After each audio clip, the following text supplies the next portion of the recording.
Jadi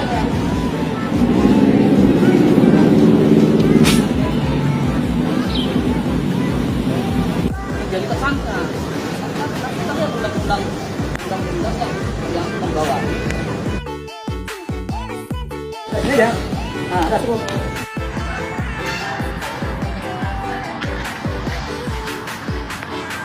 Assalamualaikum warahmatullahi wabarakatuh.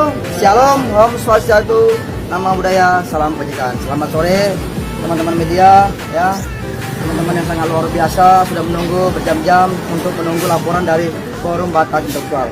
Hari ini kami dari Dewan Pusat Pimpinan Forum Batak Intelektual beserta jajaran dari Sekjen Bendum, Kabid Hukum dan seluruh jajaran pengurus telah melaporkan pemilik akun IG Holywing Indonesia. Dengan hari Senin tanggal 27 pukul 15:10 Direktorat Reserse Kriminal Umum telah melaporkan tindak pidana penodaan terhadap suatu agama pasal 156A huruf A KUHP. Ya. Kalau badan hukumnya berbentuk PT, maka dia harus tunduk kepada Undang-Undang Nomor 40 tahun 2007. Nah, di sana nanti akan diketahui siapa penanggung jawab badan usahanya. Penanggung jawab badan usaha inilah yang harusnya bertanggung jawab di dalam dan di luar pengadilan. Jadi tidak boleh hanya kepada beberapa orang saja yang bukan penanggung jawab badan usaha.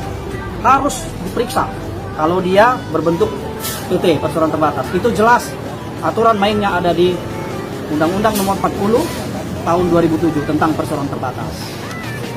Jadi kita berharap kepada Bapak Kapolri dan Bapak Kapolda, juga bapak-bapak penyidik yang sudah melakukan tugasnya di Jakarta Selatan, kita berharap ini sama-sama harus diperiksa dengan teliti, diselidiki sampai ditemukan siapa sebenarnya yang paling bertanggung jawab dalam permasalahan ini. Jadi karena sudah menimbulkan kegaduhan, maka kita semua warga negara Republik ini, Republik Indonesia, berhak dan berkewajiban untuk mengusut tuntas dan mengawal ini. Bukan hanya kami FBI, bukan hanya rekan-rekan yang dari GP Ansor, bukan hanya himpunan advokat muda Indonesia, tapi kita semua teman-teman wartawan juga berhak. Silakan ditanya ke sana, silakan ditanya supaya beritanya berimbang.